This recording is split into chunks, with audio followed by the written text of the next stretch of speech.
Morning সবাইকে। কেমন আছো তোমরা সবাই? আশা করি সবাই অনেকটা ভালো আছো, সুস্থ আছো। আমরাও বেশ ভালো আছি আর সুস্থ আছি। আমার নতুন একটা ভিডিওতে তোমাদের সবাইকে ওয়েলকাম জানাচ্ছি। ভিডিওগুলো শ্যুট করা আজ থেকে প্রায় অনেকগুলো দিন আগে, তাই ডেটগুলো মনে করে করে বলাটা খুব চাপের হয়ে যাচ্ছে আমার কাছে। তবু আমি যতটা আইডিয়া করতে পারছি, এই ভিডিওটা হলো 4 তারিখের ভিডিও। আজকে সকাল সকালই প্যান্ডেলের বাস কিন্তু বাড়িতে চলে এসেছে। এই যে দেখতে পাচ্ছ, আমাদের তো অ্যানিভার্সারি সেলিব্রেশন হবে, তো ছোটোখাটো করে একটু প্যান্ডেল মতন করা হবে। অ্যাকচুয়ালি তোমরা একটা জিনিস জানো তো, আমার একটা দাদা রয়েছে, মানে যে দাদাটাকে তোমরা দেখেছো আমার ভিডিওতে, আমাকে কোথাও গেলে দিয়ে আসে নিয়ে আসে, ওই দাদাটার প্যান্ডেলের ব্যবসা আছে। তো আমার বিয়ের প্যান্ডেল থেকে শুরু করে সব কিছু কিন্তু ওই দাদাটার করা। তো তোমরাও যদি ওই দাদাটার সঙ্গে কোনো কাজ করাতে চাও তাহলে অবশ্যই কমেন্ট করবে, আমি কন্ট্যাক্ট নাম্বার দিয়ে দেবো। তোমরা যেরকম কাজ চাইবে, যে কোনো কাজের ক্ষেত্রে তোমরা অবশ্যই পেয়ে যাবে। তোমরা বলতে পারো, আমি নিচে নাম্বার দিয়ে দেবো। খুব সুন্দর কিন্তু আমার বিয়ের প্যান্ডেল তোমরা দেখেছো, ডেকোরেশন থেকে শুরু করে। তো আমি প্যান্ডেল বলতে সেভাবে কিছু ভাবিনি। প্রথমে একবার ভেবেছিলাম থিমটাকে ওই ছাতার মতন যে প্যান্ডেলগুলো হয় সেরকমটা করব। তারপরে দেখলাম মেঘ ঝড়ের টাইম, ছেড়ে দিলাম, দরকার নেই। নর্মালি একদম সিম্পলভাবে একটা প্যান্ডেল বানাবো, মানে বসার জায়গাটা করার জন্য, আর ওই একটুখানি বসার জায়গাটা সুন্দর করে ডেকোরেশন করবো, এরকমটাই ভেবেছি। আমরা যেদিন এখানে আসি তার পরের দিনই হুট করে ডিসিশনটা নিয়ে নিই যে চলো তাহলে এবার অ্যানিভার্সারিটা সেলিব্রেশন করে নিই। কারণ তোমাদের দাদাভাই কিন্তু খুব একটা বেশি দিনের ছুটিতে আসেনি, আর এমনিও মন মেজাজ খারাপ ছিল, নিজের মনটাকেও ভালো করতে পারছিলাম না। তো সেই জন্যই হট করে একদিনের ডিসিশন, 2 দিনের মধ্যে সব কিছু আমাকে অ্যারেঞ্জ করতে হবে। তাই বুঝতেই পারছো সেইভাবে কোনো কিছুই হয়ে ওঠেনি। এই যে দেখো, এখন প্যান্ডেলের কাজ চলছে, একটু একটু করে এগিয়ে যাচ্ছে।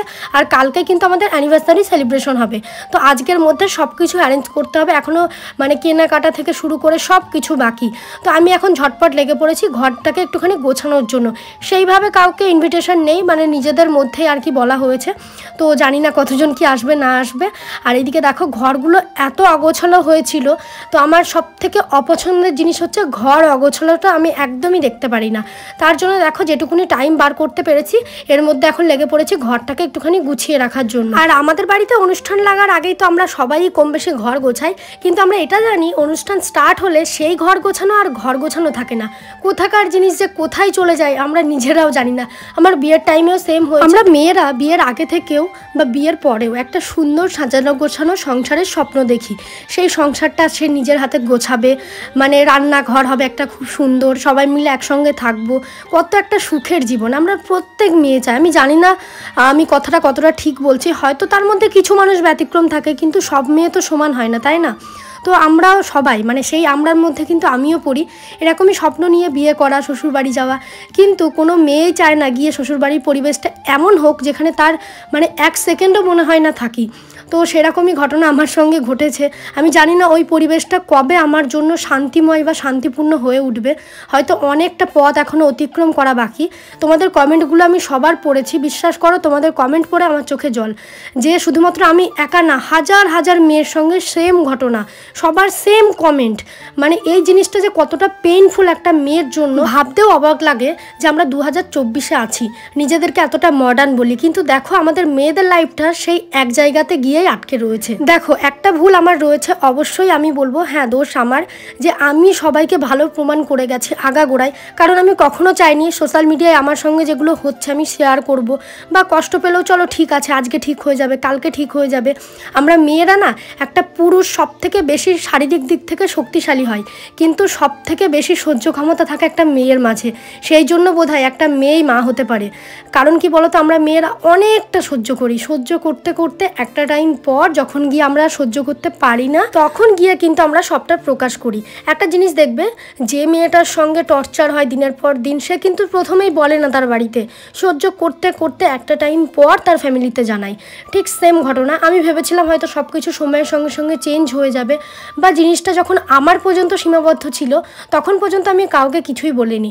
বাট জিনিসটা যখন একটা ছেলের উপরে, মানে আমার হাজব্যান্ডের উপরে এসে এফেক্ট পড়েছে, যে মানুষটার কোনো দোষ নেই, আমি না হয় খারাপ মেনে নিলাম, তোমরা ভিডিও দেখে অনেকে আমাকে জাজ করো, কিন্তু আমার কথাটাই এমন, মানে আমি একটু স্পিডে কথা বলি, তার মানে এটা না যে আমি ঝগড়া করছি, কিছু কথা আমি লজিক্যালি বলার চেষ্টা করি, এটাই যা।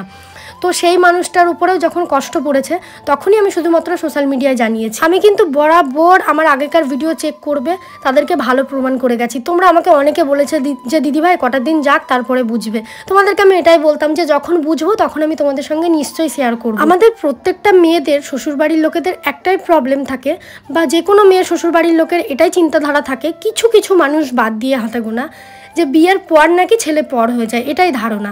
কিন্তু একটা ছেলের সামনে যখন তার বউর ওপর টর্চার করা হয় বা মেন্টালি টর্চার করা হয় বা তাকে উল্টোপাল্টা কথা বলা হয়, সেই ছেলেটা যখন উত্তর দেয় তখন ছেলেটা পর হয়। কিন্তু ছেলেটা কেন উত্তরটা দিল সেটা কেউ ভিতর থেকে দেখে না, যে যতটা ভালো আমি আমার ছেলেকে বাসছি আমি তো আমার ছেলের বউকে ততটা ভালোবাসতে পারি, তাহলেই তো একটা সুখের সংসার হয়। তো একটাই কথা বলবো, আগের মতনই আমি হ্যাপিলি ভিডিও শেয়ার করব, চেষ্টা করব আমাদের নিজেদের সুখ দুঃখ সেটুকুনি শেয়ার করার, আর আদার্স কোনো কিছু নিয়ে আমি ভিডিওতে কিছু বলবো না। আগের দিনের ভিডিওতে তোমরা অনেকে কমেন্ট করেছিলে যে দিদিভাই তুমি কি বলবো বলছিলে, বললেন না। হ্যাঁ, ওটা তো আমি অবশ্যই বলবো। দেখো আমরা যখন চলে আসছি মানে বিকেলবেলা আর কি, তখন ওই কটা বাজে, 5টা মতন বাজে, তোমাদের দাদাভাই বাইক স্টার্ট দিচ্ছে, আমি দাঁড়িয়ে রয়েছি। তখন ন্যাচারালি কী হয়, আমরা যখন বাড়ি থেকে রাগ করে কোথাও যাই বা বাড়িতে হয়তো রাগ করে বেরিয়ে আসি, কী হয় বলো তো, মানে আমার ক্ষেত্রে আমি যেটা দেখেছি, আমার মা আমাকে আটকায় বা হয়তো জড়িয়ে ধরে কান্না করে, এগুলোই হয় কম বেশি সব বাড়িতে। কিন্তু তোমাদের দাদাভাই যখন বাইক স্টার্ট দিচ্ছে তখন তোমাদের দাদাভাইকে শুনতে হয় যে যেখানে যাচ্ছিস যা, বাইকটা রেখে যা, বাইকটা ওনার জামাই নেবে। মানে ছেলে যা কষ্ট পেয়ে চলে আসছে ডাজ নট ম্যাটার, মানে বাইকটা কে নেবে সেটা ম্যাটার করে।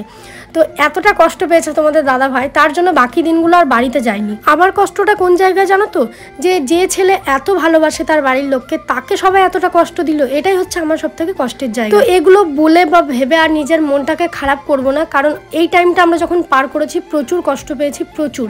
মানে ও তোমাদের দাদাভাই প্রচুর কান্না করেছে, আমিও করেছি। তোমাদেরকে আমি একটাই কথা বলতে চাই, তোমরা যেহেতু আমার আরেকটা ফ্যামিলি, তাই আমার ভালো খারাপ সবটাই তোমাদের সঙ্গে শেয়ার করলাম।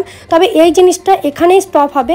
আগের জীবনে আমি যত ভিডিও শেয়ার করব, কখনো অন্য ব্যক্তিকে নিয়ে আমার ভিডিওতে কথা হবে না, বা হয়তো কখনো দেখাবও না বা কোনো কিছুই না। আমি আমার মতন আমার লাইফস্টাইলটুকু তোমাদের সঙ্গে শেয়ার করব। এটাই তোমাদের কাছে রিকোয়েস্ট থাকলো, যে কিছু জিনিস আমি ভুল করেছি, কিছু জিনিস আমি মুখ বুজে সহ্য করেছি, হয়তো ভেবেছিলাম চেঞ্জ হবে, সময়ের সঙ্গে সঙ্গে সব কিছু চেঞ্জ হয়ে যাবে, তাই আমি তোমাদের সঙ্গে কষ্ট পেলেও সেগুলো শেয়ার করিনি, তাদেরকেই ভালো প্রমাণ করে গেছি।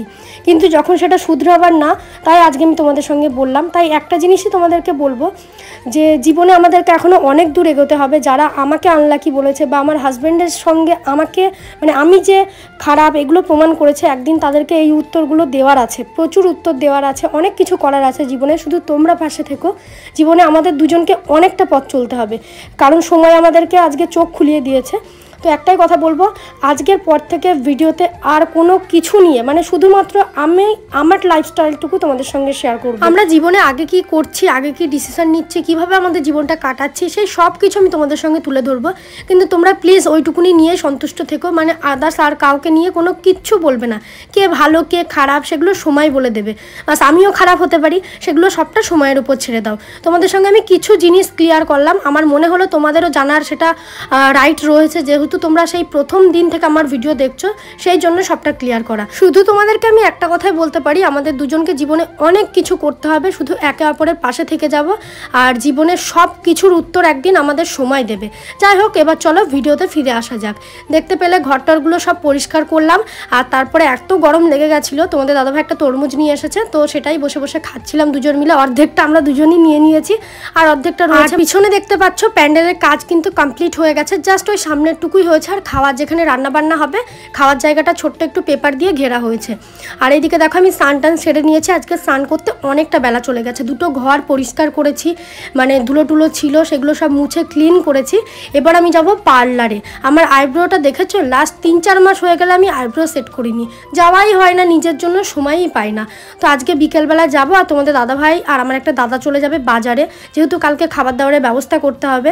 তো খাবার মেনুতে কি কি রয়েছে এগুলো তো তোমরা ব্লগে দেখতে পাবে। দাদাভাই এখন কোথায় গেল বলো তো, ও গেল স্নান করতে। ওই যে পিছনে দেখতে পেলে এতক্ষণ পর, ওরও লেট, ও কিন্তু ঘুমাচ্ছিল, ও কিন্তু কোনো কাজ করছিল না।